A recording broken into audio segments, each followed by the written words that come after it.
Hello and welcome to everyone. We're just going to wait a minute as people get signed in before we get started. But we're very excited about this session today.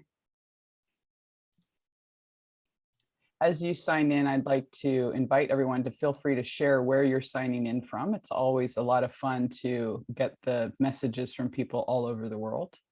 I would like to remind you that in the chat window, there is an option, a toggle switch to select who you are speaking to. And if you would like to go ahead and select the toggle for everyone, that way the attendees as well as the panelists will be able to see.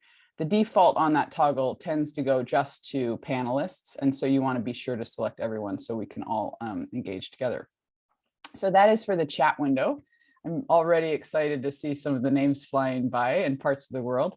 But I wanted to remind you too that as questions come up, if you have questions specifically for the panelists, please do direct those into the Q&A box. That makes it a lot easier for me as moderator to keep track of those questions and make sure they get addressed later. I do my best to kind of skim the chat as we go, but these conversations get pretty intense and involved, and so my attention really needs to stay there. So feel free to chat with each other as we go, and any questions for the panelists put into the Q&A window. We have had, in the past, we had some glitches with the Q&A box. We think we've fixed them, so the Q&A should also be visible to attendees as we go. But I want to let everyone know if for some reason that is not the case, I am reading who the questions are from and the questions as written, so we don't need to worry about that. So, but do let us know if you're able to see the Q&A as those come through. So as we get started today, I like to make a point of kind of revisiting, what this series is about. And so the effort that we've put together is really to create a series that's dealing with climate action and social responsibility together. And the reason is because those two ideas, how do we act for the health of our environment and the planet, is intimately intertwined with how do we act for the health of each other. Because the truth is that all of these actions must happen through people. So we must always be aware of that point about social responsibility. And I'm really thrilled that today we actually have the opportunity to speak directly on that point of social responsibility.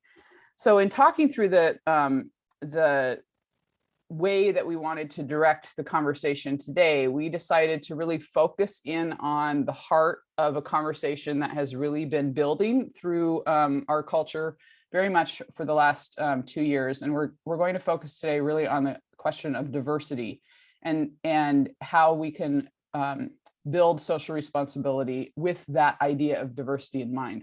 So there's just a couple of key points that I want to remind us of just to help frame the conversation today and give a sense of what we'll talk about. And the main one is to remember that diversity on its own is simply a matter of counting and numbers. And so diversity on its own, it matters, but there's a way in which the content isn't quite there. Diversity really gets its feet on the ground and starts to have substance when we think of it in relation to equity. And the point of equity is who has access to resources, to opportunities, and to support. And so that's really what we're talking about, is bringing together that idea of diversity with equity. Now, when talking about diversity, something that a lot of us have heard a lot recently is the idea of DEI. DEI stands for diversity, equity, and inclusion. And at its core, DEI, or diversity, equity, inclusion, is actually a business concept. So it's important to remember that on the one hand, we have this question of how does a company invest in diversity through DEI work? But at the same time, we have to remember that diversity work, very importantly, is about our social responsibility, our community building. So we're going to talk about both those things today. Diversity in terms of DEI, which is diversity, equity, and inclusion, a business concept, but also diversity in terms of community building. There are strong connections, but they also differ in important ways. And so we'll discuss that today.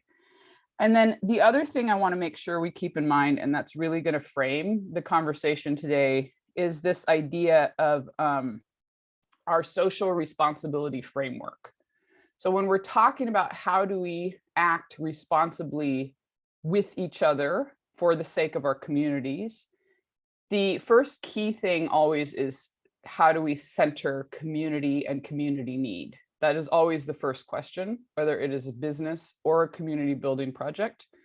And the second thing is that to center community and community need, we must ask, how do we take action? Take action starts with ACT, to act. ACT stands for accountability, communication, and transparency. So whenever we're talking about social responsibility, those three commitments must be paramount. Accountability, communication, transparency. That's how we take action. That's how we act. So that's what's going to guide our conversation today. I'm actually, this conversation in particular is deeply important to me today. We've been working towards this all year, and it's a huge honor for me to be part of this group of speakers. And I'm really quite grateful for each of them agreeing to be part of this today. So I want to make sure and give you a sense of who is speaking today and provide some speaker introductions. To begin with, Marcelo Aguero serves as the Executive Vice President of Marketing and Direct to Consumer for Jackson Family Wines. He has been working in the wine industry for more than 28 years across various aspects of the industry, and has been with Jackson Family Wines since 2002. For Jackson Family, he actually works as the executive sponsor in partnership with Katie Jackson of the DEI initiative. So he has helped instigate and is helping to lead the DEI effort within the company at large. So I'm excited to hear some of the examples that we can from him today about how we can make this work in a company setting. Julia Coney is a wine writer, educator, speaker, and consultant. And at the end of last year, she was selected by Wine Enthusiast as the social visionary of the year for her work in diversity, and speaking about this for years now in the wine industry. She's also the founder of Black Wine Professionals, a contributing editor for VinePair, and it was recently announced that she is also serving on the UC Davis Executive Leadership Board. So congratulations for that, Julia. Miriam Ahmed is a creative entrepreneur leading her own company, Maryam and Company, here in California. She specializes in community activation, strategic action, and project management. And importantly, any business or organization that Maryam and Company partners with must have already demonstrated a commitment to diversity and sustainability, both. She is co-founder and leads the Diversity in Wine Leadership Forum, is a cast member of Som TV, and also a partner in Plate Kitchen. So I'm so grateful to each of you for being here today and helping to guide this conversation. And because these efforts are new for some of our attendees, I want to start really simply. And so, Julia, I want to start with you and just ask the very simple question. What are we talking about when we talk about diversity? Why does this matter? It matters, but it's good for business, but also when you talk about diversity, diversity also includes the empathy of other people's experiences. And so it's not just checking the box, because I think, and it's not just being performative, that I think we're now coming out of a pandemic. We're seeing who was performative and who's not. And so when you look at diversity, it's a whole. I mean, I think a lot of times we look at the outer, the physical, but there's also, we have to also include people with disabilities that may be seen or unseen, and how is that affecting our industry? Mm-hmm. So not just, the conversation last year is really focused on race, but you're making a point that really we're talking about a lot more than just race, and more than what's just visible as well. Exactly. Yeah. Maryam, do you want to add to that? What else do we need to keep in mind when we're talking about diversity? I think a lot of people have come to the conversation over the past year and a half thinking that they don't have as much power as they do to make change, both personally and professionally. And there are really simple steps that people can take to start moving the needle on DEI work and community building work. But I'd echo Julia's sentiment around first looking internally before you decide how you're going to look externally. So avoiding that performative commitment and making an actual change within your company and within your community. I think we'll talk more about how to do that too. Yeah. Yeah. So just for, again, for people that are kind of gaining early understanding of these topics, when we say that someone's being performative, that is an effort where you're doing a lot to show that you care. And so an easy example that's really relevant today is just like, what are you putting on social media? If you're trying to make all your images look like you care about diversity, that's a way of performing care for diversity. But the question is, what are you doing in your daily life that helps other people in a way that matters around these issues too? And we're going to keep talking about this. But as Miriam just pointed out, this is a site, like this topic of diversity, this is a site, a place where the professional and the personal really interact. And we need to be very aware of that and really think about that. And one of the things that I like to point out is that we've come into a new place in public speaking and in business efforts where it's important to talk about our personal experience in a professional way, because that really fosters this understanding of diversity. And so I want to invite our speakers to keep that in mind and consider when we can share our personal experience in a professional way to help further this conversation. And so Marcelo, I did give you a heads up that I'd put you on the spot in this way, but you are in such a unique position in the world of wine. Your background is unique, your family background is unique, and yet you serve in an executive role in one of the country's most important wine businesses. And so I was hoping that, having just made the comment about sharing personal experience in a professional way, could you tell us a little bit more about, like, how did you get here? How can your experience give us some insight about how we can have more care for others as well? Yeah, well, and I'll go back to your comment earlier about intersectionality, because this is where the professional and the personal world really is coming together. Unlike, I think, any other aspect of our business, I think about all the things that we all work on every day. None of it is as personal as the DE&I work, and it's raw, and they're difficult conversations and oftentimes emotional conversations. But I come at it really almost from a personal standpoint, and it's come with me throughout my entire life. I'm a first-generation American, bilingual in the United States, and I've had to live through those experiences, and then got into the wine business, and I've seen the industry change a lot.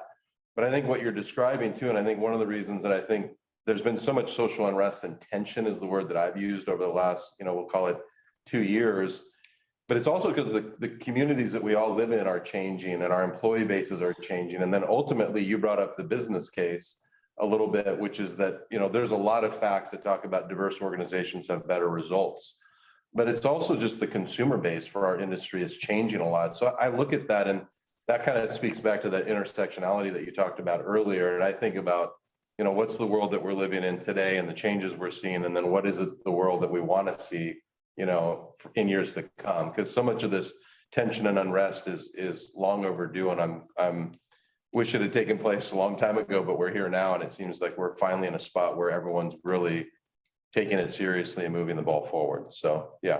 Right, because all those changes you're talking about, it's across all aspects of the industry, including what we connect to beyond the industry, your point about consumers. And that change always creates insecurity.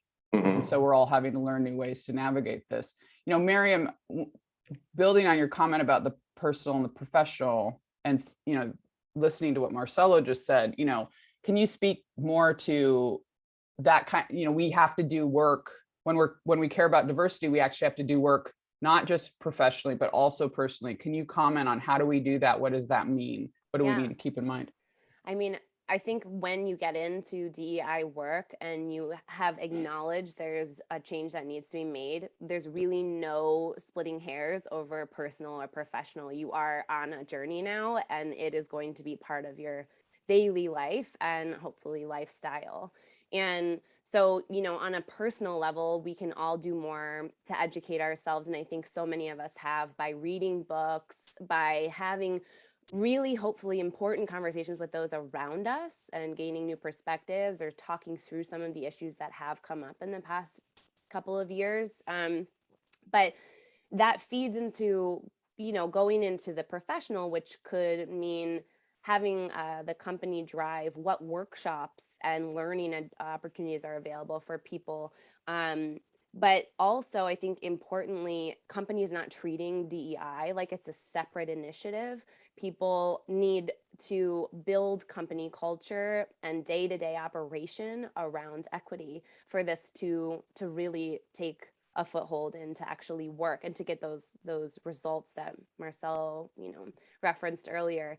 And then I think the last piece, and I know Marcelo has a really good example of this, but the last piece is, as a company, creating opportunities for people to have personal growth as part of their professional growth. So what does that look like in actuality? Maybe, those paid volunteer days that not only contribute to someone learning more on the spectrum of DEI, but also contributing to the community, which goes to community building. And yeah, that's great. Yeah, we'll talk about a lot of examples with that. Yeah. So Julia, to put you on the spot a little bit, you, Miriam, and myself, we actually are all certified DEI consultants, but and I'm saying that publicly, but the truth is, not the three of us don't reference this publicly. Usually it's not part of our bio. And I have to bring this up as a question because it seems like having a certification like that would be an important thing we would each want to list, but none of us do, right? So, and we've had this conversation before, but talk us through why, why are you making that choice, and what do you want people to understand about that? I made the choice not to really publicly go into that because I feel, for me, growing up being Black in America, the course helped me navigate how I was feeling actually as a professional person, and it gave me a lot of tools. But just because you're not or are certified in this specialty doesn't mean what you say is sometimes always correct as well. It's also a learning process. It gave me the tools to actually talk to other people and actually have a better conversation around DEI. And it also helped me communicate that to other people when we're having these conversations, to also be more open. Because I think we all can be closed-minded, we all can have our own bias, but to me, just the certification is just another tool. It's kind of like, we have certifications in wine, and it doesn't make you a better wine person. It's just a tool that you have in your arsenal to communicate about wine. So for me, doing the work of DEI is every single day. It is also, like you say, like reading books. It's challenging myself to actually go, okay, I love to read. Am I reading book by authors who are not Black or white, but just Native American or Hispanic cultures? It helped me broaden my outlook on the industry and using that tool for the DEI work that we're always talking about. And Miriam said it's a lifestyle. It's a lifestyle for the rest of your life. Mhm. And I think when you have that, when you come into that knowledge of saying that to yourself, it's a slow process, because some days are not easy. And we're talking about those difficult conversations, especially in a world where everything is really moving fast, and you could type the wrong thing the wrong way, say it the wrong way. You didn't mean to say it, because we all emotional people, we're human. And being allowed to have some grace. So for me, the certification just kind of put some things into place, just as for talking about DEI as community and as in corporate culture. Yeah, and I wanted to just add, in the spirit of accountability and transparency, my work is business to business most of the time, and I hold my clients accountable to have started their work toward diversity and sustainability. So for me, the certification is a tool, like Julia said, but to show my commitment to these exact same principles. So when we're doing something like this, I don't say, also, I'm certified. But in my decks and in my long form bio, I say it, but it's an indication of accountability for my clients specifically, so that they, this is also about trust too. So that's why I Yeah. put it there. Yeah, I'm going to jump on too. Julia, you brought up a really good point, and Miriam, you kind of reinforced it. It is also just about education. So whether you're reading periodicals, books, visiting websites, I feel like there's a lot of people in the business and even employees here at Jackson Family Wines, they have a real willingness to want to learn more about some of their blind spots and learn more. And I think the general intent of people is really good. And then you used one of my favorite words earlier, which is empathy. And I think we've got to be willing to accept the fact that people are going to make mistakes sometimes in this space and be empathetic and help them educate and bring more awareness to it so that they can move forward and we can all move forward together. So, right, give each other some grace. yeah. To do that. So, Maryam, in your work, working business to business, as you mentioned, let's again, like, make sure we're hitting the basics, right? So if a company is getting started and they've made the commitment, that we want people listening to have an idea of how do we even do this, right? So what are some of the things that a company in those early stages needs to keep in mind, or what are some examples of things they can do, a company that's getting started with this commitment? Yeah. I think there's a company who is just getting started. I've discovered there is a problem and I'm here to fix it, but that's where we're at. Or there's a company who has taken some training, who has created some framework for how they plan to move forward and has committed in these measures. That's the stage at which I typically will engage with a client. The first client that I mentioned, this is just, first of all, great. We've acknowledged there's something that we need to fix here. I think some super simple first steps are just to take a look at the current team and environment of the workplace and ask yourself, is it conducive not only to diversity, but to equity? And if not, there are other things you can do, like asking yourself or a committee or group of people, what are the mechanisms we have for growth or the pathways for growth for people we bring in that are diverse candidates? What are the language? What is the language we're using when it comes to how we are talking to prospects and even internal candidates? Is the language accessible? Is it translated? Does it preclude people from even trying or applying? And then, of course, also when you're just getting started, there's so many resources available. I know we'll provide some, but there are a lot of resources that exist that can help people implement, just the basic understanding to get to the next phase, which is a much more strategic look and an implementation phase for sure. And just don't get stuck. I think that's the other thing is it's hard. Like Julia said, it's lifelong. Right. It's not just a lifestyle, it's lifelong, and we don't want to get stuck. So those are just simple ways that I will tell people, okay, I'd love to work with you, but this is where we need to start. Well, and a lot of what you're describing, just like, so again, giving basic examples, how does your job description read? How do people behave in the company? Some of those you can only start to see if you get outside input, right? Mm-hmm. And so sometimes a first step is hiring an outside consultant. Yeah. But also, speaking to Marcelo's comment earlier, studies have shown the most successful businesses are those that have the greatest diversity at the decision-making level. Right. And it's because those differing backgrounds act as an inside-outside perspective, right? You know the company, but you have a different background that helps you see things slightly differently. And again, one of the challenges with DEI conversations is they often stay in the abstract. So we want to really get as tangible as we can. And Marcelo, something that you mentioned to me that I was really impressed by, and I was hoping you could talk more about, was that, you're overseeing marketing and direct-to-consumer efforts within Jackson Family Wines. And you made the comment that in your kind of arm of the business, so to speak, you're having your managers and employees, over time, you've been working on getting them implicit bias training. So could you tell us more about what that is and why it matters to actually train the people within your company with implicit bias training? Yeah. I mean, implicit bias training or unconscious bias training is basically the same thing. And what we did for a large group of our employee base is they did a couple of online classes and then we did some in-person trainings with people that are certified in this space. And I think it's important because, unconscious bias is really, it's the social stereotypes of certain groups outside of people's conscious awareness. And we all have it, and whether we know it or not. And sometimes when you go through those courses, you realize, oh, wow, I do have some biases in this space. And it doesn't make you a bad person.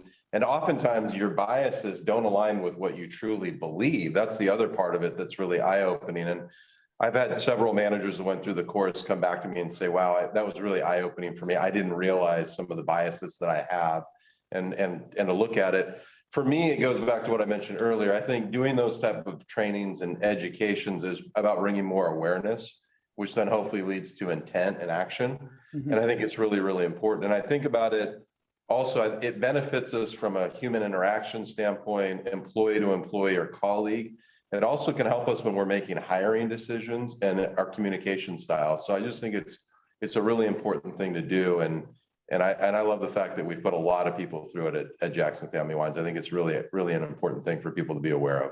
Well, because it seems to me like it would help transform the culture. Like the more Mhm. awareness you're bringing to employees.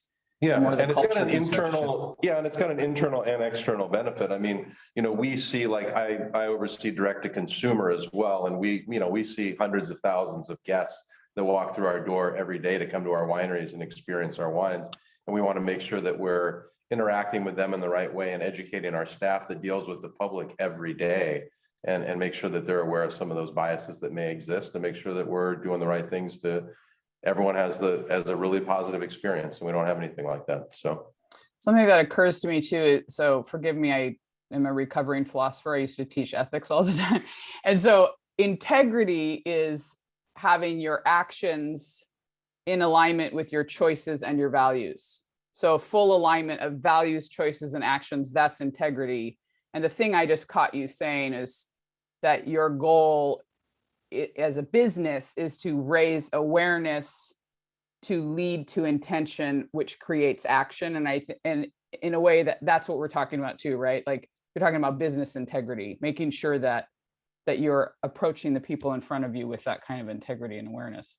And, Julia, in taking implicit bias training myself, it lines up to something you said earlier, is like having that pause. You talked about how we're all in such a hurry, but could you speak more to that point? Just like it's, part of overcoming our biases is inserting the pause. What does that mean?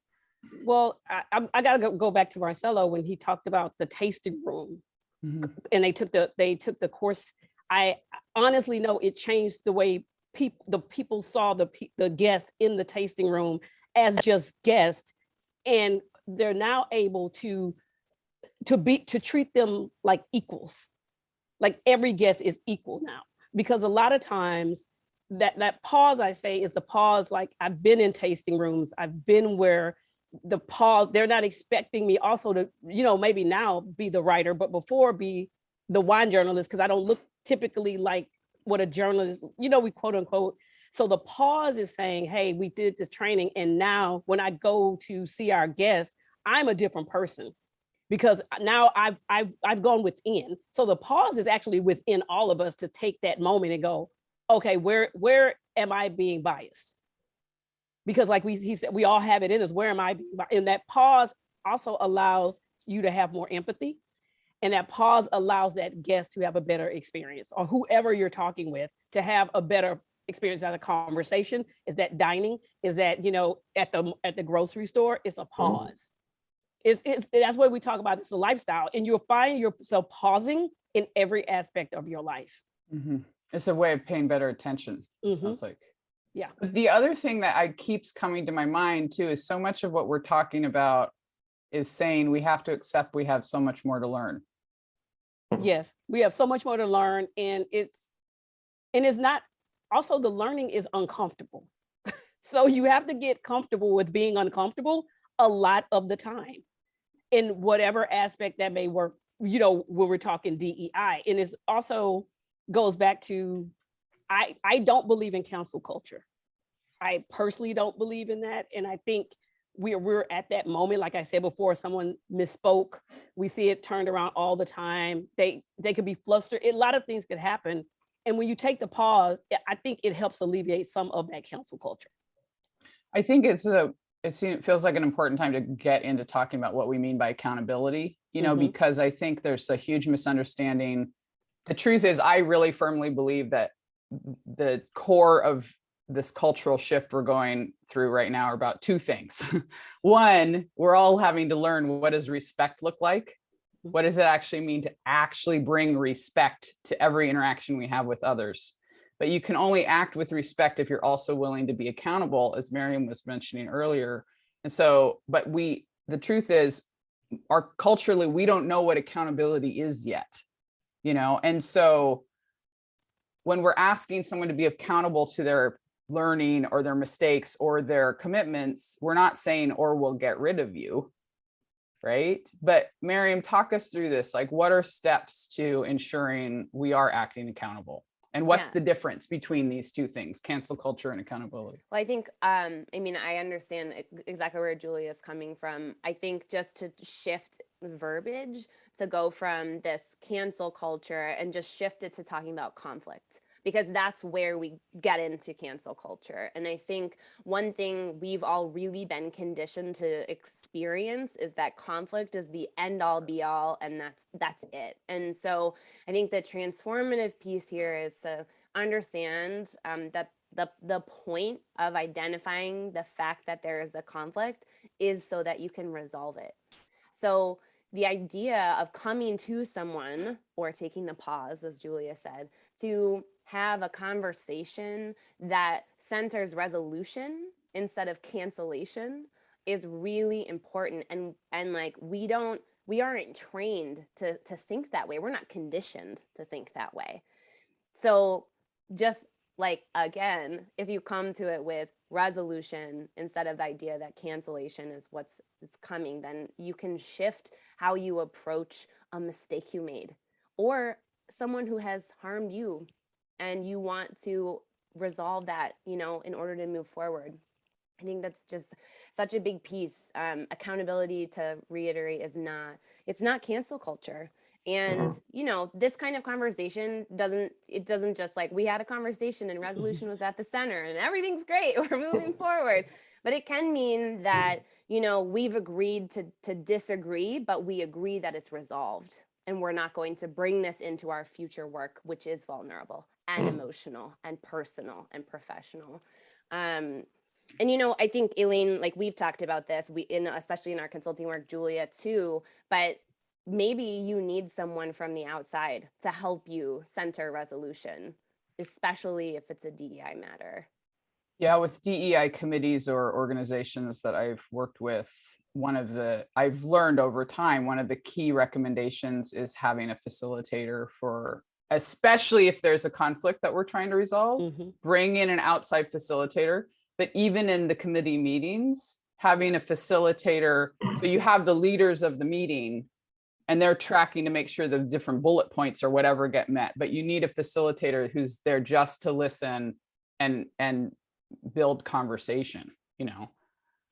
And also that was going to build trust, because sometimes you have to go outside to go within in this work. Right. Can And you say more about what you mean by that? Going outside to go within? Sometimes, like, you know, I've the past, you know, what we say 18 months, 2 years, a lot of times people have been so internal in their DEI that they didn't want an outside ear to go into the secrets. And you need an outside ear. You need someone who is not, as Miriam say, going in, that they don't understand the culture, but they can understand how to help the culture, and or if it needs shifting, if it needs changing. And when you have like everything so internal, it's hard to, you know, to look at yourself or anybody else and go, okay, we need to make a change. That's why I am an advocate for a lot of time DEI getting some outside people to come in to start. They don't have to be there for the entire like time. But you need an outside person to listen. Yeah. It's perspective, I think. It's a different viewpoint or a different perspective. And yeah, going back to Miriam, your point too about, like, you know, I read something recently and said we can disagree and still be friends. And I thought that was an interesting tagline, because everything's so polarized these days. And sometimes we will disagree, but it still goes back to the empathy and the respect that both of you have talked a lot about this morning too. So yeah, I think also the accountability piece, this is like a little personal experience. I very recently listened to a podcast called Invisibilia, talking about friend therapy and going to therapy with your friend. And the interesting takeaway from that was the question of why don't we do that? And I'm sure there are plenty of takeaways from that. But the one was, some people are very resistant to giving up the narrative that they have. And I thought, how interesting applied to company DEI work, that if you're just doing it internally, you're not only driving the narrative and owning it, but the accountability is only to you. And so therefore no one else knows what the accountability actually is. What that means, it isn't accountability though, right? Because the accountability must Exactly. occur in a relationship. Exactly. Yeah. One of the jokes I've started making, it was just like, look, y'all, you're not allowed to have book clubs anymore. Right. You know, I kept encountering DEI issues, which were literally based in people having done so much book club reading that they had gotten tricked into thinking that was the work. Well, 2020 was you didn't realize summer of 2020 was the year of reading? It was a year of book clubs. It was book clubs. Everybody had, and that's great. Book clubs are good. That's great, but it's the day-to-day Yeah. that those book clubs sometimes didn't change people. Well, because I think we need to make the point here that the book club is your personal internal work. To you, Julia, you mentioned to do your internal work, right? So your book club, what you're reading, what you're learning, what you're training, that's how you're changing yourself. Yes. But you, like we just said, you have to be accountable to the outside. DEI is your public work. We all must do the internal, like unconscious bias training to be aware of ourselves. But the point is to act, right? The point is to interact in the world itself. And so we do our private work so we can better do our public work. And so book clubs are your personal work. How are you going to do the public work? And so I think we should go ahead and start talking about these steps, right? We've been talking about accountability. We want to talk about communication and transparency. But again, let's get tangible. Marcelo, in a company of your size, how do we improve communication, right? And so, and especially we were talking about conflicts are going to come up, right? And as people's awareness evolves and changes, they're going to realize, oh gosh, I did this thing before I didn't realize could be a problem, right? Or a new employee might come in and identify a problem that everybody else was so used to, they didn't see it anymore. So what are examples you can give of ways to make it easier to communicate issues within a company and then follow through on that communication to foster change? Yeah, that's a great question. I mean, one of the ways that we can do that through is communication is like, well, if there's an extreme issue, like if there's something that needs to be reported, we've instituted like an anonymous hotline where people can report issues if there's an issue that came up. That was something that came out of one of our surveys that we did. Another way is like we do, it sounds simple, but is half of our employee base is Hispanic, Latino. And so a lot of our communication that goes out, we send a lot of those communication out both in English and in Spanish, so that whatever you're more comfortable digesting the information in, we offer that as a communication tool. And that also that's a little thing that also ties back to equity as well in many ways, but that's a communication example that I think is a good one. We offer like language courses for people here, both English and Spanish, so people can, improve their communication skills. And that may help peer-to-peer, it may help manager to employee, it may help with customers that come in the door. So I think those are some good things. And even a little thing like we just did a diversity, equity, and inclusion employee survey, and we did that recently, and we offered that both in English and Spanish as well for our entire employee base. So it's just how people process the information and can comment and do that. So that's a few examples that I could share with you on some things that we've done. It's a great example though too of how doing DEI work doesn't only mean we're doing things named DEI, right? A lot of it is like, how are we creating materials, trainings, or resources within our environment that foster inclusion or a sense of belonging. One of the questions that's just come in, I think, is relevant to this part of our conversation too. And the person has named themselves anonymous, so I don't have a name here, but they're asking though specifically about sometimes it's difficult for employees of color if they are always carrying the work, by which I take it they mean the DEI, diversity awareness work. If they're always carrying that work, it can be difficult for them because white counterparts might not recognize that it's also theirs to carry. I think we can extend this, as Julia mentioned in the beginning though too, right? If someone has a disability, for example, those without that disability might not realize what they could be doing to make things easier in the environment, right? And especially we have to remember invisible disabilities too, but also other forms of invisible diversity, so members of the LGBTQIA community are not always visibly different, but we still need to learn how to respect those differences, right? So what are the person that anonymous is asking, what are things we can do to help make it easier for people of color? And they also specifically gave the example of what they called affinity spaces. I assume those are kind of groups of, like, for example, women in wine groups or Hispanics in wine groups, those kinds of groups where people share an affinity of some sort. Do any of the three of you have comments on how we encourage those who are not traditionally seen as diverse, so to speak, to see better the work that they can do, but also what role might affinity spaces carry in supporting those who do count as different, so to speak? I want to start. I feel this person because I worked in corporate America, and all of us who's worked in corporate America really understand in a way.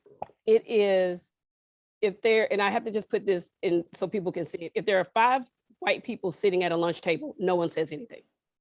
If there's 5 people of color sitting at a lunch table, there's a conversation about why are you sitting over there?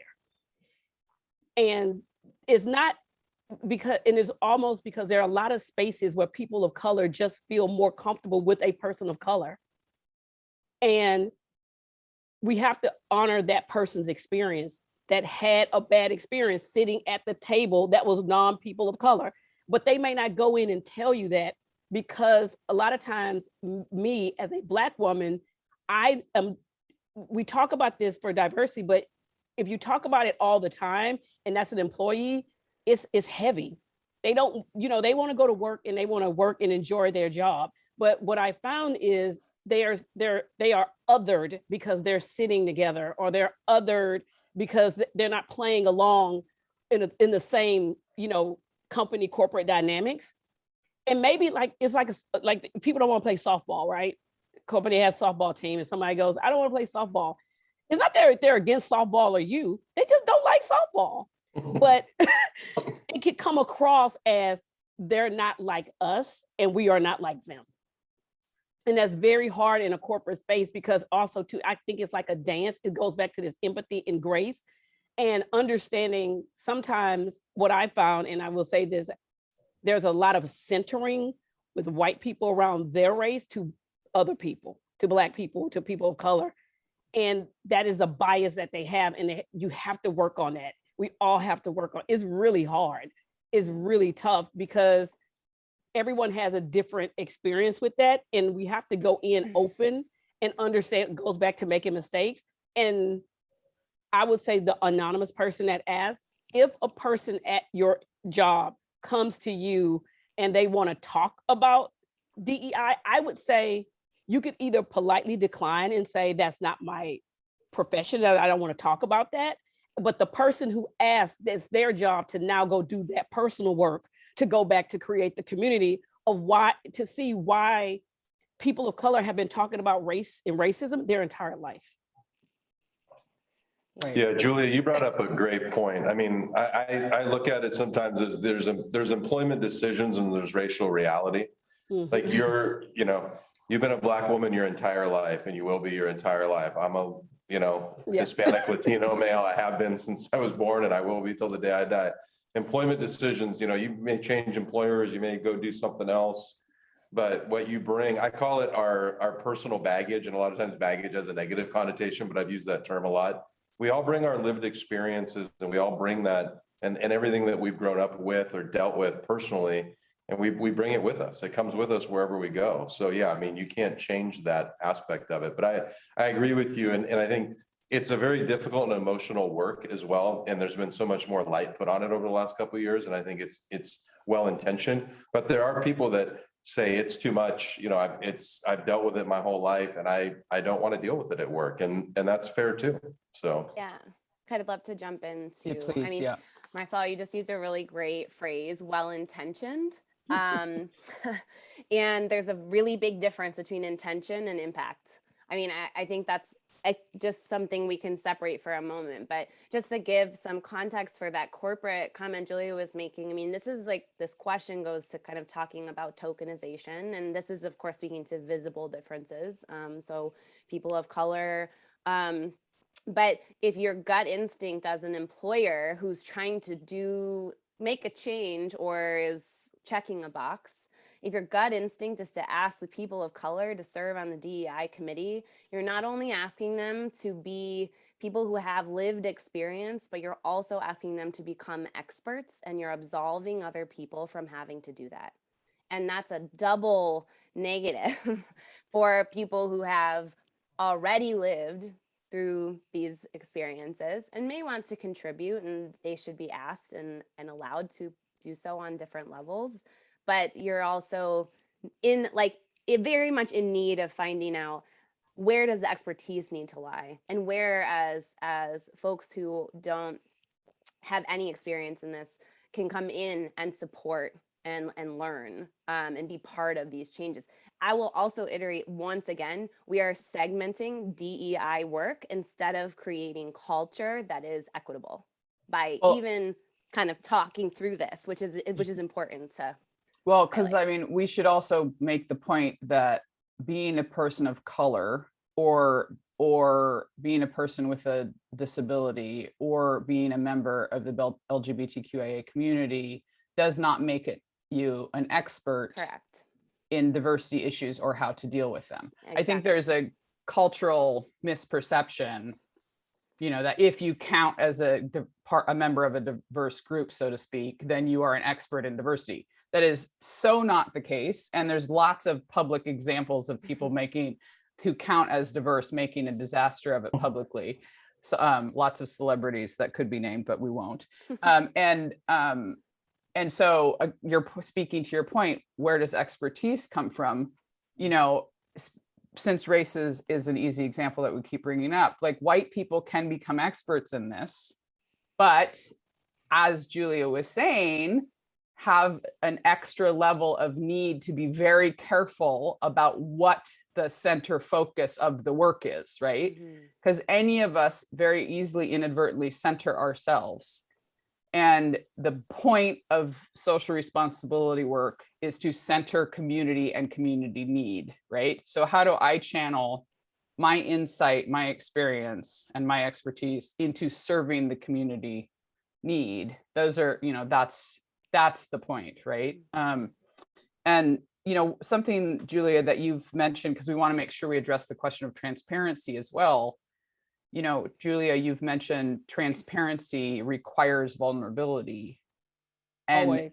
and this is interesting because now we're talking about personal vulnerability, but then how does a company accept the vulnerability of transparency too? Do you want to make that, comment more on that point? Transparency requires vulnerability. Well, I mean, you want happy employees. So with happy employees, they'll come to work, but they want to feel safe. A lot of times when we say safe to be vulnerable, whatever that may mean. Maybe they have a hard time. Maybe they have family issues. Maybe, the kid, I don't know, broke something that morning. To be vulnerable in a space for work is to say, hey, I'm showing my truth, and how can you help me with that? And if you've done these works and workshops and training, you look at things a little bit different. It's kind of like when we talk about being vulnerable, it always gets this bad rap. But I think there's strength in being vulnerable. I think you have to show some strength to be vulnerable with your boss, with your friends, in any of these relationships that we're having, because it goes back. If you're vulnerable and you're showing like, I can't handle this by myself, I need help, then if you have somebody who is also showing you empathy with that vulnerability, now we're talking really the community work. Because that's one of the best things that can happen. Right. So, because it's a way of connecting, it sounds like. A way of connecting. Right. It doesn't mean it's going to be easy, but it is a way of connecting. Right. So we're going to talk about community work, but I want to make sure we address transparency really well before we get to that point. And so, Maryam, like when you're working with companies, how something that we talked about quite a lot in previous sessions is that you can't manage what you don't measure.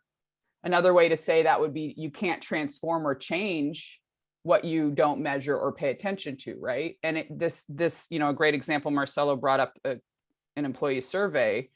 How are you going to know how your company culture is going if you haven't actually done the work to connect to your employees and hear their feedback, right? So, but when you're working with companies, how do you encourage transparency? What does it look like on that level?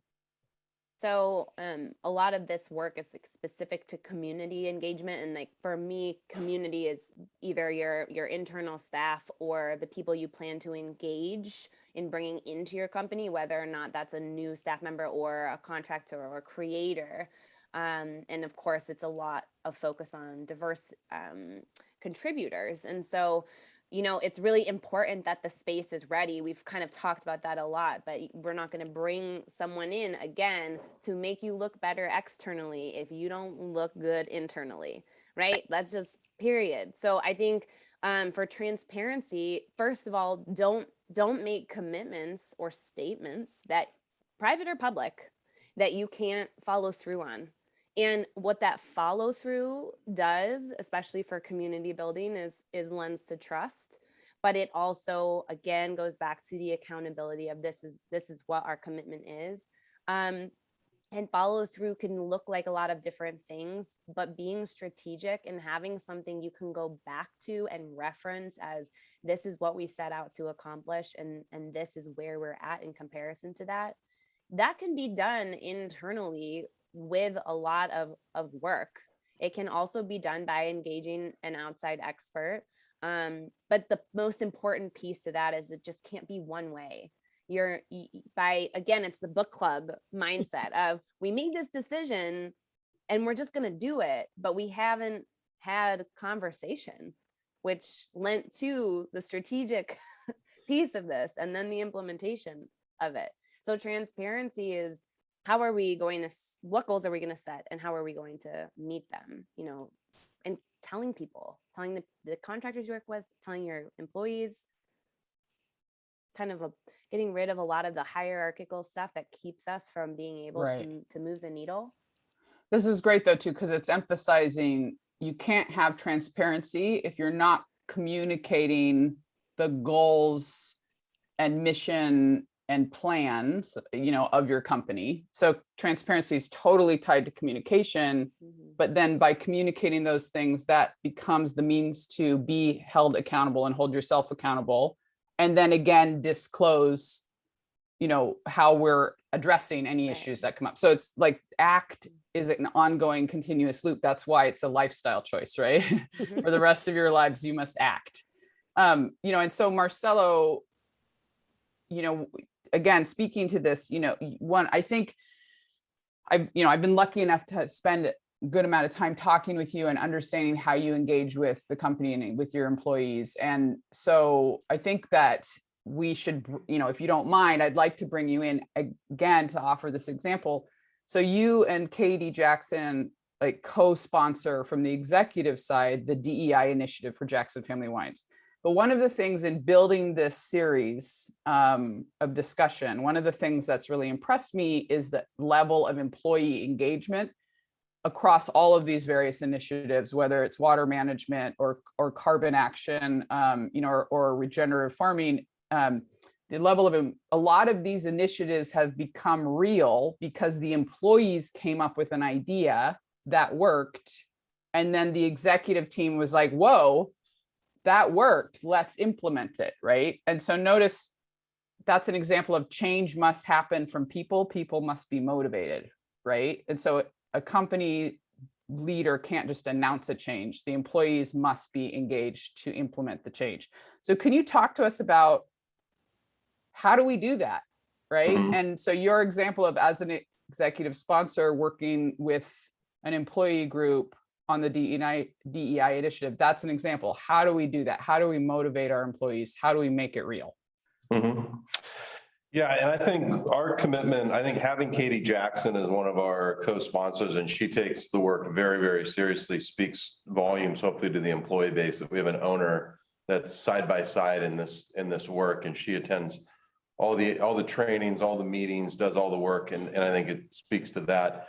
But I think the other thing is, if you look at it holistically, I mean, right now we've engaged a team internally that we call the IDEA Alliance. It's Inclusion, Diversity, Equity, Awareness Alliance, and it's about 28 people from about 13 different departments.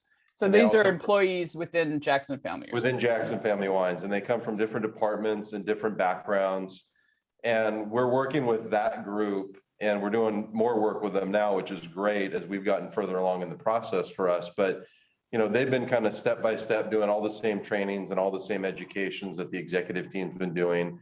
And they've gone through unconscious bias training as well. And so we've done a lot of that kind of partnership. And now we're bringing that IDEA Alliance and the executive team a little closer together as we start working on our foundational pillars here at Jackson Family Wines, which for us are centered around communication, talent management, people, and then culture and engagement. Those are the three kind of core primary pillars that we've been working on. We also have them involved with some focus group work that we're going to do with 4 different teams, if you will, within our organization. And some of that came out of the employee survey. But I do think the survey was a big step. And I think it's really good to hear from your employee base. And so we had 47 categorical questions that we shared out, and we had a really good positive response to the survey. And we had about 6 open-ended questions where employees were allowed to provide their feedback on those open-ended questions. And we had over 1,000 respondents to those. So I think it's important. And now we've got the executive team, they've gone through and shared that out across 10 kind of primary departments within the company. And I think all of that is hopefully leading towards, meaningful cultural change. Well, so that example you gave too, I mean, what I'm hearing is that sharing of feedback within the company. Notice we're talking about accountability to your employee group. And that's one level of accountability. And then there's a different level, which is accountability to the broader community, right? And not all things must be shared in both groups, right? So accountability has to be in context too.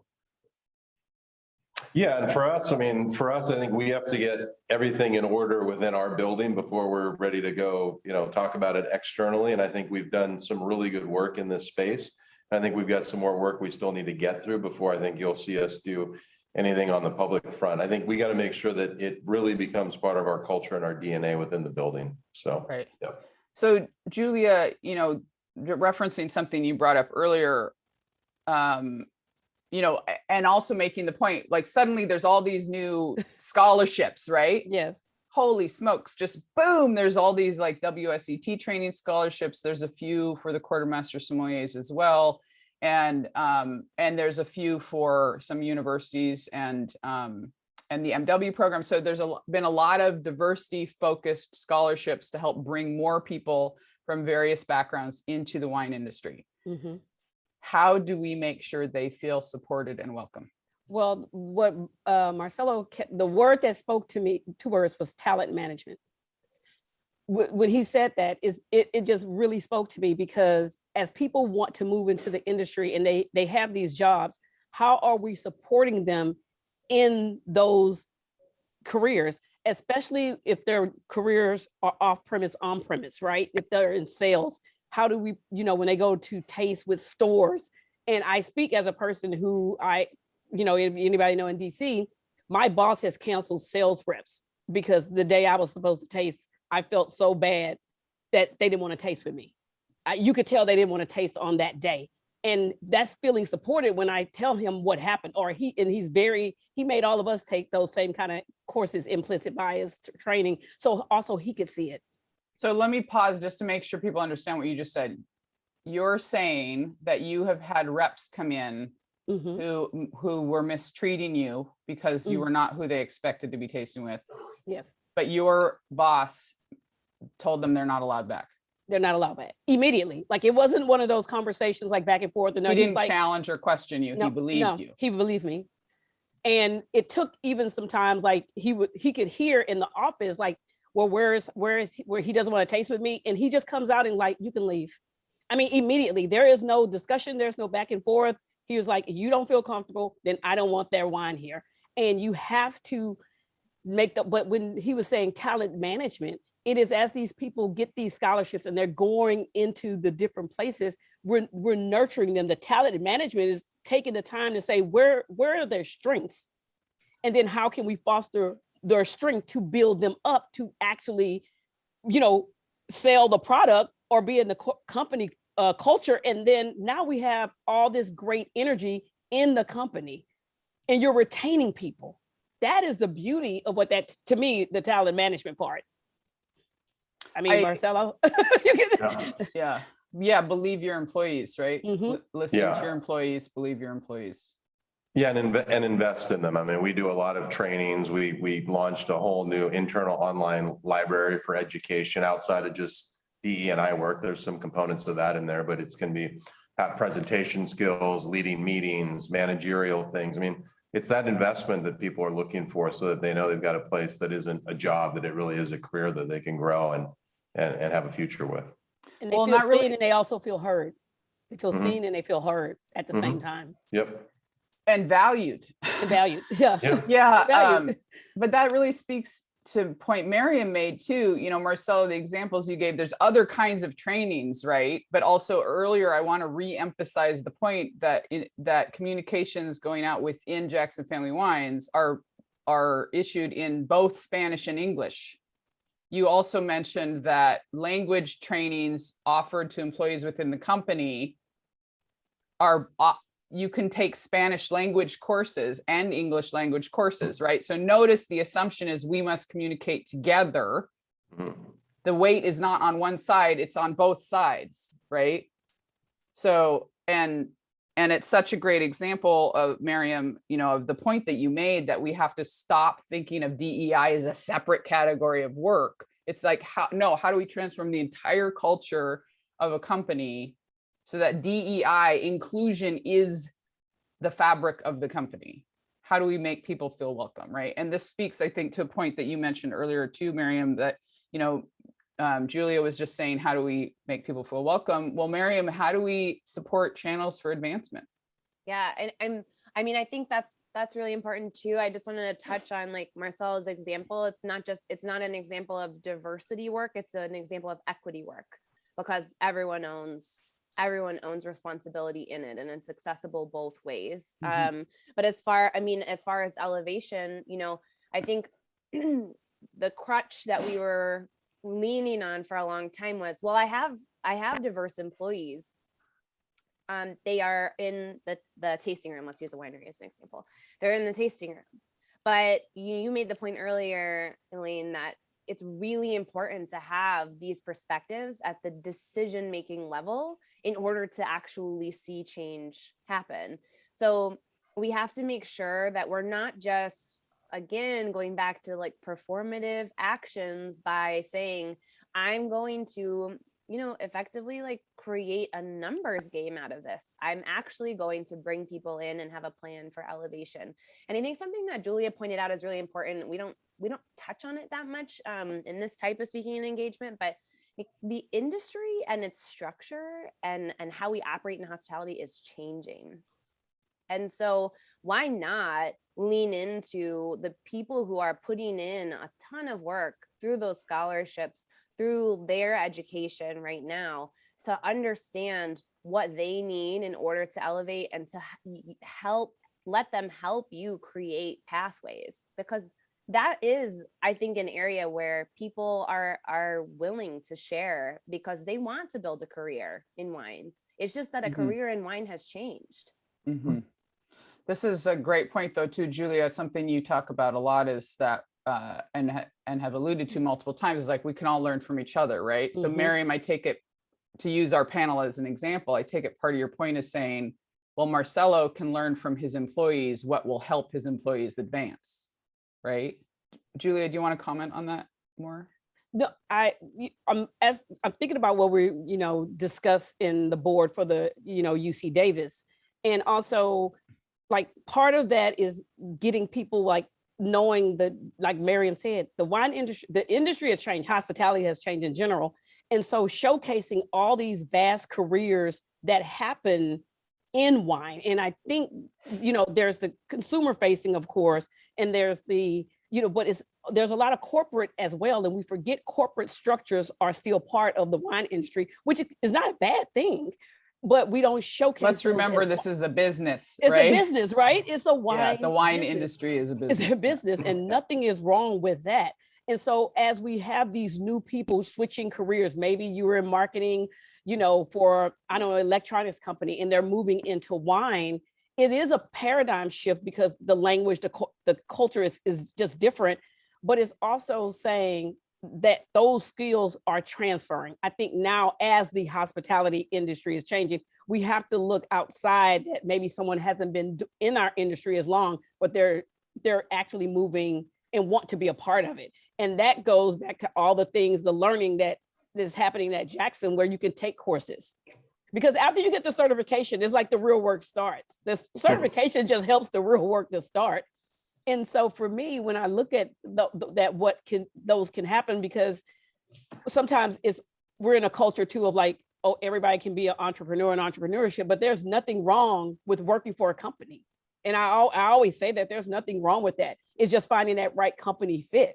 Mm-hmm. And that means like the executive team has to now see, like, the industry has changed. We can't wait to say what is going to be. It has changed. That's long gone. So we have to approach it now and say, what are we doing that is not working, and what are we doing that is working? Right. And now people are more transparent. People are more open. We're all connected in a way using social and everything. Mm-hmm. And so what you do bad will get out there faster than what you do good. Mm-hmm. I mean, and that's really something to think about. But if from the top down says that umbrella is like, we're changing it and we're committed to this for the long haul, I think it's something that even if you're a small business, mm-hmm. you still could learn from what the larger businesses are doing, like Jackson, in this industry. And if I can jump in for 1 second, I still go back to that it is about our industry growing as a whole and the wine category growing as a whole, because it is a business and the consumer base has changed a lot. Mm-hmm. And that's what I still go back to that. And whether they're coming into a tasting room or experiencing it through hospitality, whether they're in a hotel or a restaurant or a great retailer, I mean, the consumer base is changing. So I think we need to change and adapt to that as well. And it makes me reflect back, we ran a campaign for Murphy Good. It was to win a really good job campaign. And it was, we had thousands and thousands of entries, and it was the most diverse pool of applicants, well beyond my imagination for someone who's been in the wine business as long as I have been. We had so many diverse walks of life that applied for that. And it was really an eye-opening exercise and experience, and it's really made us a lot better for it. But yeah. That was a great campaign. That was a great campaign. I mean, I was watching every person's video because what you said, everyone was unique. The personalities came through. And then I thought that was, like you said, the customer has changed. So that campaign caused also you all to have a new customer who never would have thought about the wine industry and what goes on without that campaign. Yeah. Also, is something that you hadn't done before, and look at what it attracted. This is like, not doing the same thing over and over again, but trying something new. Trying something new, yeah.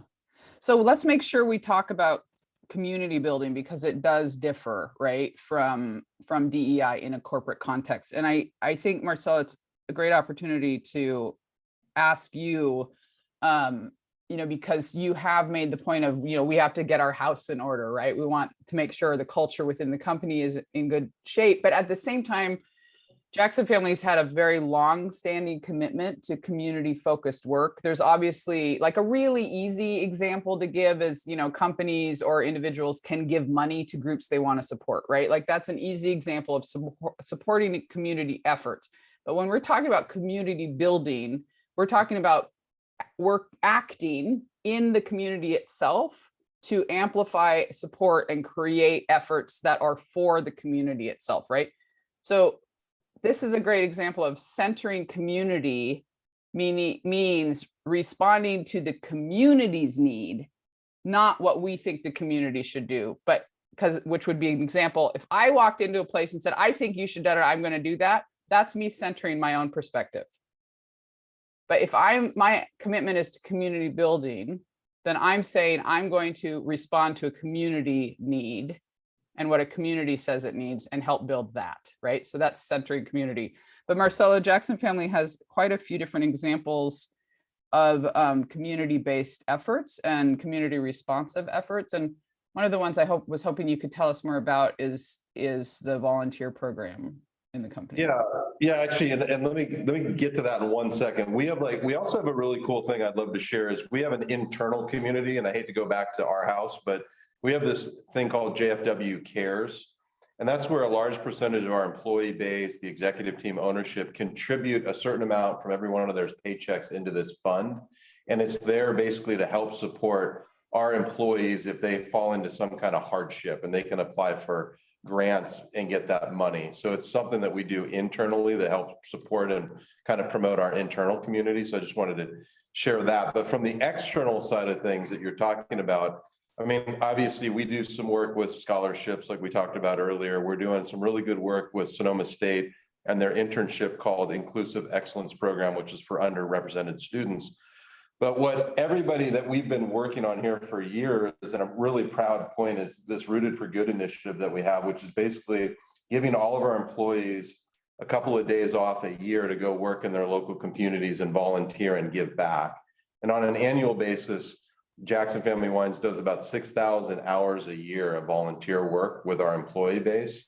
And it's a great thing to do. And so I know that, I've done it for several years, and I do it here locally with the Redwood Empire Food Bank, but everybody signs up and does different things. Some people go and work at an animal shelter. Some people will go work at a food bank. Some people will go do cleanup with streams to make sure that we're helping the habitat. Some people will go work in parks. So there's so many different elements and aspects that the employee base can go contribute back in their local community. And I think it's just a great thing that the company and the family has supported the employee base to give back. Okay, I want to make sure people understand when you say people get a couple days off, what you mean is people are given a couple of paid days per year. Yep. So they're paid like a regular work day. Yes. But they can choose where they want to volunteer those days. Yes. So they go, so they're donating their time to a community organization or project that they get to choose themselves, the employee chooses, but they're paid to go do that work outside the company. Yeah. Thank you for correcting me. Yeah, it wasn't take a couple days and if you feel like you do it. No, it's paid time off to go and do that work in the community, and the family and the company has supported those efforts. Yeah. But again, the employee gets to choose where in the community they want to work. Yeah, employees can choose. Sometimes people go as teams. Some people like to join a different team because they're like, hey, I've never worked with the IT team and they're going to do this. I want to join that team so I get to know some other people in the organization. Some organizations do it as a group, and it can be a team building thing where a team says, hey, we want to go do work together as a group in this space. So, but I think it's just it's a great effort, and it's a great way to kind of give back to your local community and become a little more ingrained with some of the efforts and where there's a need. Well, and Miriam, you and I were talking about this last week as an example, and you had a great comment about how this is a really lovely example of intersecting personal and professional development. Do you want to comment on that? Right. I mean, this is an example of what I was saying earlier, which is that as a company, you can help people grow personally by folding that into their professional growth. So this is like a commitment by Jackson Family to offer this opportunity to not only community build in the community, but also community build within Jackson Family Wines, which I think is, you're getting double for that time off. I think like and you have to assume that this lends to employee engagement, which drives results for the company.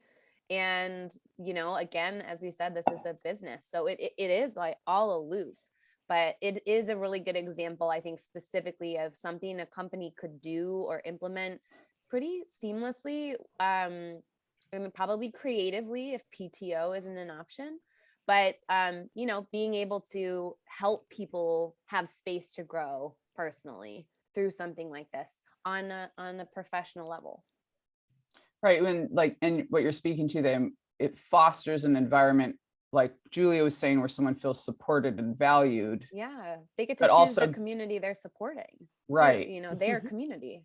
But then that fosters community engagement and ends up becoming, as Marcelo was saying, a way to invest in keeping talent. Right. Yeah. So it all Yeah. feeds. Well, and so Julia, can you talk us through to a little bit more about just that difference, of DEI work in a company versus community building? Are there other things you would want to add to helping us understand, how do we do community building work? How do we think about diversity in that kind of context? Well, I always like to tell people when you're talking about it like there's a corporate side and there's the personal side, which equals the community side. And we have talked about that, they come together. I would like to see more collaboration and understand. When I say collaboration, I mean, sorry about that. Social media, with your social media, like sometimes there's a corporate social aspect, social media, and it doesn't work with the people that are actually in the company. If I'm making any sense. So social media feed. Right. Could you give an example? Sometimes I look at a lot of wine companies' social feed, and it's all it's supposed to be pretty pictures. It's supposed to be pretty pictures, but they're so not as authentic to me. They don't feel human. They don't feel They human. feel like magazine pictures to me. Yes. Yeah. And I'm just it's so much Photoshop and it's so much editing that I would actually like to see part of what you do for your DEI discussed seamlessly as part of your social strategy. It doesn't have to be also, I will say this, you don't have to talk about these issues on the months that everybody's honoring that initiative. Right. This month is for my people, everybody. People. So only talk about my people. My people. So Yeah. I think just as a year, just put it in your social plan, because we're all on social. That's the thing. We're all connected in that way. And so and also speaking up about what you're doing in the DEI space. Be it big, and that goes back to transparency. It doesn't have to be just an internal thing. It could just, and it may mean hiring a social media person. Well, and so as an example, Walla Walla Community College just featured Maryam, who was, excuse me for outing you, but who did the viticulture and enology program there. And so they're featuring people of their program. Exactly. And so Maryam was mentioned, was featured this week as a graduate, and it's celebrating how much she's accomplished, which then goes back to showcasing the different careers that are possible, right? Yes. Careers that are possible. It also, even Marcelo mentioned volunteering. Even if somebody's volunteering at an animal shelter, saying I work for a great company who is paying me to spend my time in my community, and that community happens to be an animal shelter. Well, and how great would that be seen? As soon as that Jackson Family Wines Instagram goes into the animal shelter, I'm gonna be all over it, and I want to see those pictures, right? But so you could do employee takeovers.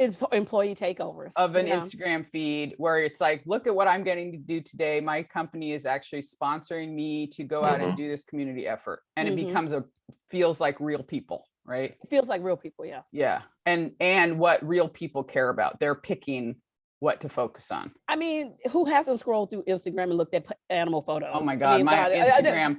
I have more guinea pig accounts on Instagram than wine accounts. And I love the idea also. It makes think about that employee who's going to feel so proud that their company featured them. That's one of the things that takeaway feeling goes back to my company also honors me for working with them. But Julia, could you also sorry, I'm just going to interject. I think something that's important too is how you look at social media and who you're engaging with. Please, please make this point. This is an important point. I think it's Julia's, point to make, but I think we should be, I love animals. I know, animals. I don't mean to take us away from the animals. You mean diversify your social feed. Diversify your social feed, who you're following, who you're engaging with. Businesses too. But this is something that you could do personally. But also really important. Yeah, it's personally, but it's also seeing companies honor each other in a way. I know that's out the box and thinking of a way, but we're all in this together. Hopefully. Well, so we need to talk about what can each of us do, right? What can companies do? What can each of us do? And so I take it that the point we're making is, if you want to diversify, if you're saying you want to build your own self-awareness around diversity issues, a really simple first step is go to your Instagram and look at who you follow. Mhm. If they all look kind of the same, your feed is not diverse, right? So a really simple, easy step that Miriam and Julie are bringing up is like, find a person who you admire that does speak on these issues and go look at who they follow. And then follow them. And those, and pick some people, diversify your feed. And immediately all that does is just change what you're used to seeing, what you're used to reading, what you're used to thinking about. And that goes back to Marcelo's point from the beginning. This builds awareness, and awareness can feed into intent, which then changes your action, right? Change your awareness, change who you follow. We are going to address the Q&A, but as we do that, other key points that we want to make recommendations. Marcelo, any key points that you would want to recommend people can do or keep in mind as a business or as an individual? I mean, I guess takeaways, what to remember. Yeah. I mean, one would be, I think a couple of us use the term getting comfortable being uncomfortable, which is a great tagline. And I think it's just reminding yourselves, these are sensitive topics. And for a lot of people, they're rooted in real life lived experiences. So just understanding that and acknowledging that, I think, is important. I also think a lot of it is patience and understanding and acceptance and empathy, and it's small wins. So I don't think there's some magic moment where all of a sudden it all comes together. I think it's a combination of a lot of little decisions and a lot of little actions that we can all take. And it is about acknowledging the progress, because, there's little things I mentioned today that a few people are like, oh, those are great ideas. And we just think of them as just stuff that we do, right? We don't maybe step back and say, well, yeah, that's helping support our efforts there. And then the one line I've used a lot is, it's a journey with no end. Because unlike a lot of other things in our business, you may start an initiative and it usually has an end point. I feel like DE&I has no end point. It's a journey with no end, and it is about culture, and it's about the people, and that's going to continue to evolve and change over time. What it looks like today may look very different in 40 or 50 years from now. So something I feel like we have to bring up, because we want to give each other grace, but we have to make a distinction between missteps and harm. And the truth is, if we're holding people accountable, we can't allow harm to just continue, right? And so we have to be aware of that. And one of the challenges here is that the way unconscious bias works, we will often give, from a race example, the white person will often get more chances to misstep than the person of color, right? The way unconscious bias works, the misstep from a person of color often leads to a demotion or firing or a more severe punishment, whereas a white person that missteps will often say, oh no, to give them a chance. We have to all push ourselves to do this work, to be more aware of those differences, right? We want to, like Marcelo is saying, we have to celebrate these little wins. We have to give ourselves grace, and we really need to keep doing that work. And again, to Marcelo's point, when we realize that the things we take for granted as good as just normal are the things that other people are like, oh my God, I want to start doing that. That means we've been doing good work, right? We've been making progress.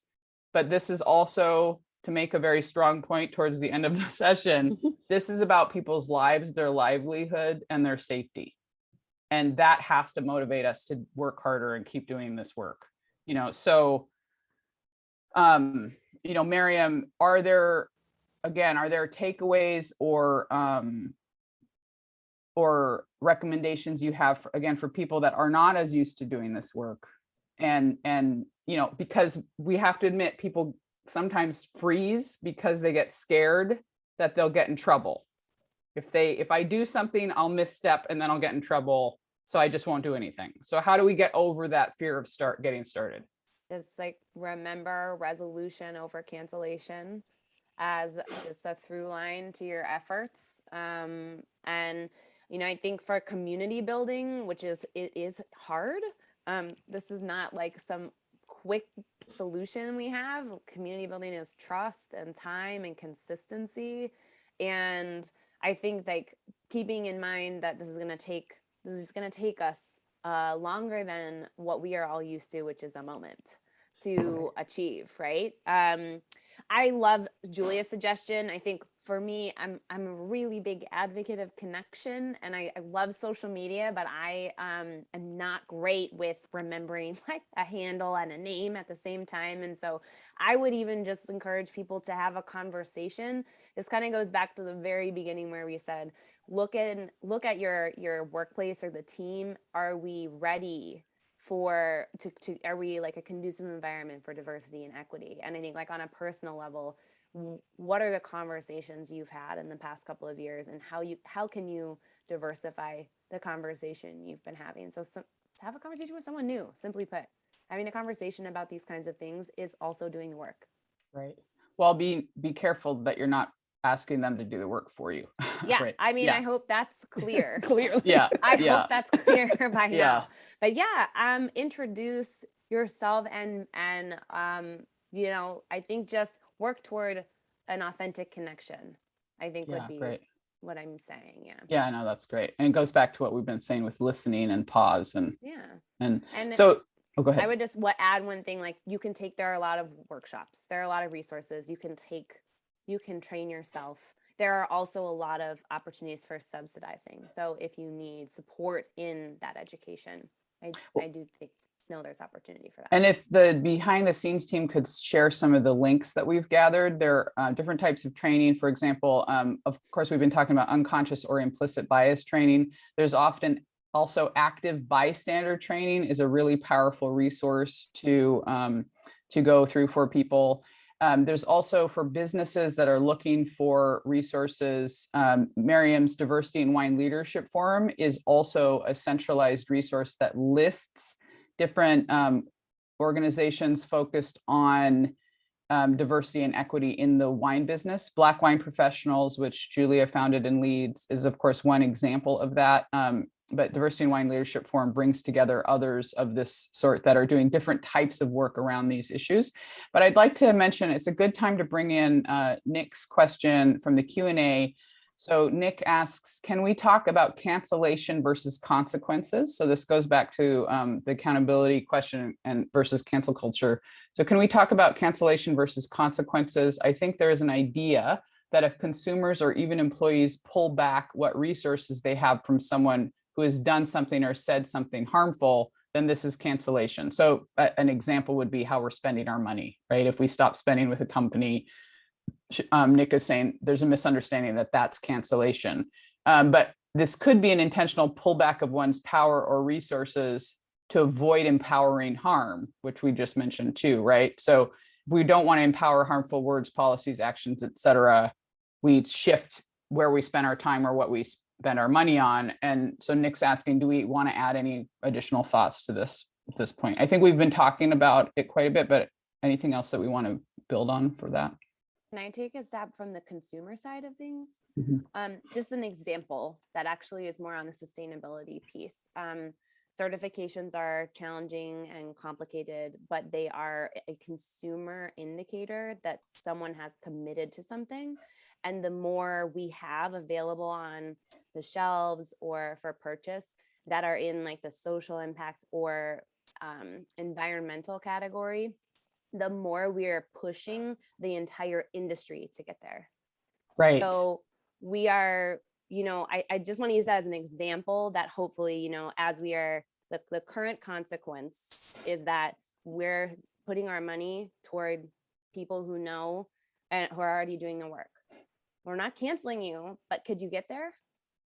And then we can put our money there. And so I'm just from the consumer side of things, oh, this says biodynamic on it, and I'm going to buy it because that's, you know, that's what it says. And again, I know it's a broad statement, but hopefully it's a good example. Right. Well, because studies have shown consumer interest in social responsibility initiatives, but also in farming initiatives, in carbon initiatives, those are greatly increasing. So the more businesses can show they're doing that work, but also something like a wine shop, more and more wine shops are having special sections of the shop or markers on bottles to indicate to consumers, if you buy these, you're supporting these efforts. I take it that's part of what you're getting at. Yeah. Like ideally these changes in behavior are pushing the whole industry toward the preferred behavior outcome. Right.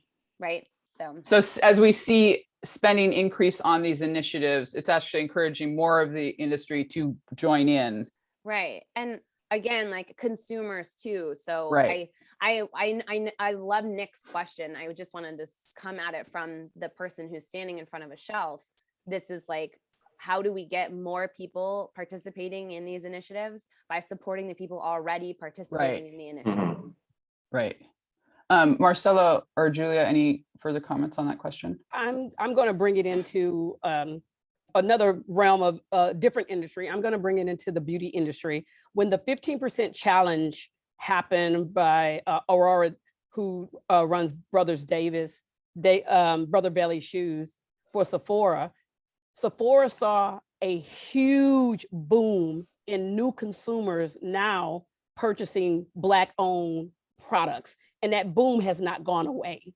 What they actually are doing are selling more products. So as Maryam says, like those small initiatives like that, that doesn't mean that they didn't buy other products made by other people. They just added more to what they were buying. So I think when we're talking, if you're talking blatant like racism cancellation, that is personal. And I have to admit that's personal on each level for each person who's doing that. But I do believe like it's been proven younger people, Generation X, millennials, Gen Z, they want full, honest transparency on everything from bottles to beer to wine. That's what people are really asking. So as our industry, like Miriam said, we have to look at, it's a business and we need our consumers. So we have to be transparent with them, but putting your money here doesn't negate being over here as well. It's just, sometimes it's just a situational choice. Right, because sometimes the complaint is, oh, there's all this promotion of Black-owned businesses. Well, what about my business? But actually, in the Sephora example, what they found was new customers came in, the overall sales increased for everything. By them featuring Black-owned brands. Exactly. It brought in more sales across the board. Look at the applicants from Murphy Good. This is an exact example. Yeah. So I like Miriam's example of kind of like all, rising tides raises all boats, and I do think the Murphy Good example was a fantastic example, but even, going back to, the climate, I mean, we're one of the founding wineries for the International Wineries for Climate Action. And there's only 2 wineries that founded that. And now there's another 20 or so that have joined suit. So it is one of those things where I'm kind of in that camp where I'd like to focus more on the positive and say, hey, if you're supporting these things, it's going to force people that maybe aren't doing as much work in the space to say, hey, we got to get on board, because that's the right thing to do. And that's where the business is headed. So there's one more kind of thing in the Q&A. It looks like it might be more of a comment than a question. So it's from MHP 1950. And they say, I'm a retired civilian service employee. In the Fed, I assume they mean the federal government. There has been a program called ADR, Alternative Dispute Resolution, for decades. ADR is used prior to mediation or legal action in employee disputes, but it is done on more of a personal and in a less formalized way.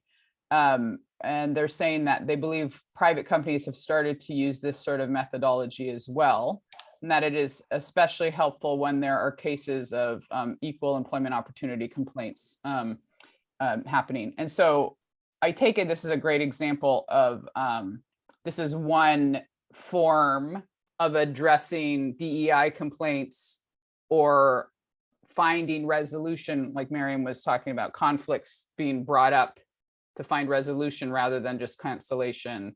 But because we need to remember, not every complaint is a legal issue.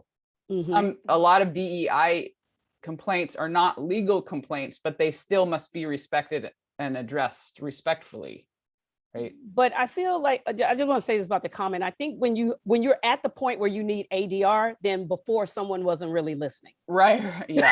That's just, because that means it's got to that level where there needed to be a complaint.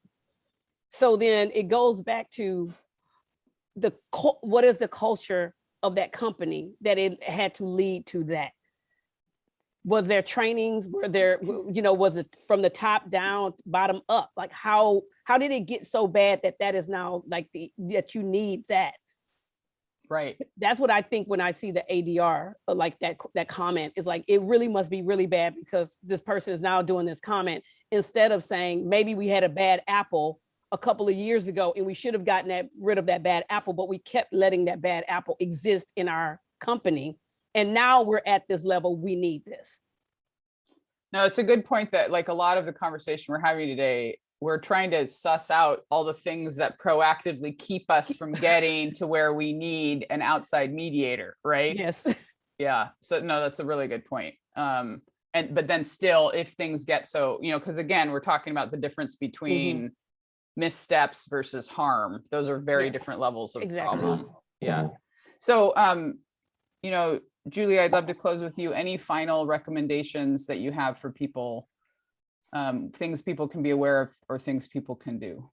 One thing I always say, grace and empathy, and just realize all of us make mistakes, even the ones who actually do this work, but you have to just admit where you're wrong and go from there to actually be like, to change and also listen, because when you've caused hurt or anything, you just have to take that into your own personal accountability to make that better. And I will say, I know it's really hard, and like you said before, people don't know where to start. I will say, even if you start at your home level, maybe take a course personally. It doesn't have to be with a group. Maybe you have been on the fence about taking an implicit bias course, and I'm with Maryam. Find one, take it, and just see where that's a start for you. And then you could worry about branching out or anything. And to me, the biggest work is self, because when you work with self, then you go into the community and then you go into the company. And if you can't start with yourself and where you need to like look around, then that's where all the work starts. The work starts with the self. Thank you so much to Julia, Miriam, Marcelo for being so open and forthright in this discussion today. To be honest, I feel I am emotional about us having been able to do this panel. As many of you know, I am Inuit from Alaska, and so let me point out the thing that hasn't been said, which is this is a panel of 4 people of color speaking at a very high level internationally about what the wine industry can do. That is a significant moment in the wine industry, that a panel at this level, open to people across the industry and passionate consumers, not just in a social responsibility event context, but in a context where we're speaking to what does the wine industry as a whole need to understand and think about to move forward. To have 4 people of color talking about diversity and equity in this way is significant. And so I really want to thank Jackson Family Wines for being willing to sponsor this sort of effort and to be willing to be transparent and share their own process. Marcelo, thank you for sharing examples and for the company sponsoring this. Thank you there's so many people behind the scenes, Julian, Danielle, Sean, working behind the scenes to make this event work. And it's really important we remember the people doing the tech, right? They're why we're here. So thank you to all of them. A lot of you are asking for resources. We are going to be sending out, everybody that has been registered for this event will receive a follow-up email that will include links to examples of trainings and also links to online resources that you could consider to further your own personal journey. Do remember that your personal journey must always be brought into the public with a commitment to centering community and community need. And that is the way we can all move forward together. Again, thank you so much to each of you, Marcelo, Maryam, Julia. I'm honored to be here with you today. And thank you so much to everyone. Thank you, Elaine. Thanks for having us. Thank you.